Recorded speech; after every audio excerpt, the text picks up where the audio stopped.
കൊച്ചി കാരുണ്യ സംഘവേദിയുടെ ആഭിമുഖ്യത്തിൽ മുണ്ടമ്പേലി സാന്തോം ആനിമേഷൻ സെന്ററിൽ സംഘടിപ്പിച്ച പാലിയേറ്റീവ് ദിനാചരണം Kochi mayor advocate VK. Minimol ഉദ്ഘാടനം ചെയ്തു. കാരുണ്യ സംഘവേദി പ്രസിഡന്റ് പി.ടി. ബോണിഫസ് അധ്യക്ഷത വഹിച്ച ചടങ്ങിൽ ചലച്ചിത്ര പിന്നണി ഗായകൻ പ്രദീപ് പള്ളുരുത്തി മുഖ്യാതിഥിയായി എത്തി. കൊച്ചി കാരുണ്യ സംഘവേദിയുടെ ആഭിമുഖ്യത്തിൽ മുണ്ടമ്പേലി സാന്തോം ആനിമേഷൻ സെന്ററിൽ സംഘടിപ്പിച്ച പാലിയേറ്റീവ് ദിനാചരണം Kochi mayor advocate VK. Minimol ഉദ്ഘാടനം ചെയ്തു. ഡയാലിസിസ് ചെയ്യുന്ന രോഗികൾക്കൊക്കെ എല്ലാ മാസവും ഇവിടെ നിന്ന് ഒരു സഹായം കൊടുക്കുന്നുണ്ട്. അത്തരം കാര്യങ്ങളുമായിട്ടൊക്കെ നമ്മൾ എപ്പോഴും ചിന്തിക്കേണ്ട ഒരു കാര്യമുണ്ട്. നമ്മളൊക്കെ ഇപ്പോൾ ഇന്ന് ആരോഗ്യത്തോടു കൂടി എല്ലാ കാര്യങ്ങളും സ്വന്തമായി ചെയ്യാൻ സാധിക്കുന്ന രീതിയിൽ ജീവിക്കുന്ന ആളുകളാണ്.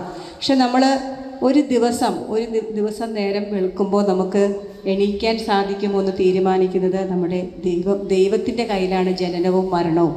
അപ്പോൾ മരണത്തെക്കാൾ ഉപരിയാണ് ഇങ്ങനെ തളർന്ന് കിടക്കുന്ന അവസ്ഥയിൽ അല്ലെങ്കിൽ പാലിയേറ്റീവ് കെയർ ആ അവസ്ഥയിലേക്ക് കടന്നു പോകുന്ന രോഗികൾക്കൊക്കെ ഒരു താങ്ങാവാൻ നമ്മൾക്ക് കിട്ടുന്ന നമ്മുടെ ജീവിതത്തിലുള്ള ചെറിയ സമയങ്ങൾ. ഇപ്പോൾ പ്രദീപ് ചെയ്തതുപോലെ നല്ല പാട്ട്. ഡയാലിസിസ് ചെയ്യുന്ന രോഗികൾക്കൊക്കെ എല്ലാ മാസവും ഇവിടെ നിന്ന് ഒരു സഹായം കൊടുക്കുന്നുണ്ട്.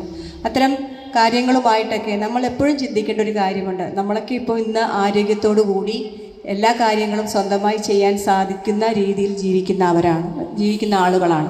പക്ഷെ നമ്മൾ ഒരു ദിവസം നേരം വെളുക്കുമ്പോൾ നമുക്ക് എണീക്കാൻ സാധിക്കുമോ എന്ന് തീരുമാനിക്കുന്നത് നമ്മുടെ ദൈവത്തിൻ്റെ കയ്യിലാണ് ജനനവും മരണവും.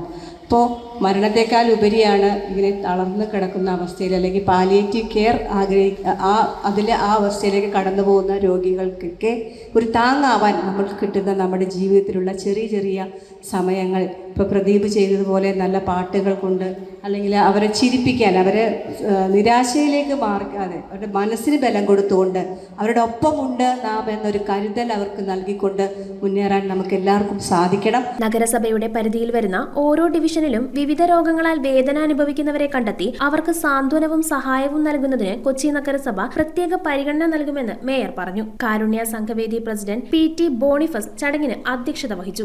ചലച്ചിത്ര പിന്നണി ഗായകൻ പ്രദീപ് പള്ളുരുത്തി മുഖ്യാതിഥിയായി എത്തി.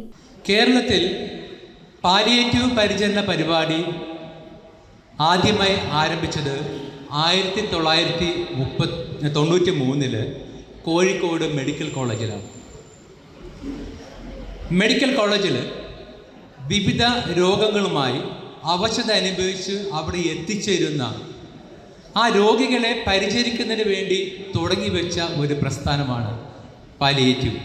സ്റ്റാർ ഓഫ് ഇറ്റലി പുരസ്കാര ജേതാവ് ഡോക്ടർ തോമസ് മാളിയേക്കൽ പാലിയേറ്റീവ് ദിനസന്ദേശം നൽകി. ഡോക്ടർ പി.ബി. പ്രസാദ് പാലിയേറ്റീവ് പരിചരണ നിർദ്ദേശങ്ങളും നൽകി. Major R. രാജേഷ് ഭക്ഷ്യകിറ്റ് വിതരണ ഉദ്ഘാടനവും ടിനി തോമസ് കോച്ചേരി ഡയാലിസിസ് ഉപകരണ വിതരണ ഉദ്ഘാടനവും നിർവഹിച്ചു. ചടങ്ങിൽ വിദ്യാർത്ഥികൾ അവതരിപ്പിച്ച നൃത്താവിഷ്കാരം ആഘോഷങ്ങൾക്ക് മാറ്റുകൂട്ടി. കൗൺസിലർമാരായ Lissy Sumi, Sumith Joseph, general secretary P G. Lawrence, treasurer Sebastian Bernard, vice president T P. Sophia, palliative convener Joyce Antony, programme coordinator P P. Jacob, Mary Lissy, Antony Palluruthy, T J. Jain, Lilly Antony തുടങ്ങിയവർ ചടങ്ങിൽ സംസാരിച്ചു. സംഘടനയുടെ ഓരോ പ്രവർത്തകരും അവരുടെ കൈത്തിരി നാളവുമായി ഓരോ ദിശകളിലേക്കും അവരുടെ പ്രയാണം രോഗികളുടെ ഇടയിലേക്കും പീഡിതരുടെ ഇടയിലേക്കും നിന്ദിതരുടെ ഇടയിലേക്കും കടന്നു ചെന്നുകൊണ്ട് സാന്ത്വനം നൽകിക്കൊണ്ട് മുന്നോട്ട് പോകുന്ന ഈ സംഘടനയുടെ പ്രവർത്തനം നിങ്ങളുടെ ഓരോരുത്തരുടെയും കൃപയാലും സ്നേഹത്താലും ഇന്ന് വളർന്നു വന്നിരിച്ചുകൊണ്ടിരിക്കുകയാണ്. News bureau, Kochi. Premium quality granite, tiles, stone, AEC block, sanitary തുടങ്ങി ഫ്ലോറിംഗിന് ആവശ്യമായ എല്ലാ മെറ്റീരിയൽസും ഏറ്റവും കുറഞ്ഞ വിലയിൽ ഇവിടെ ലഭ്യമാണ്. തറയിൽ ഗ്രാനൈറ്റ്സ്, MLA റോഡ്, പള്ളുരുത്തി.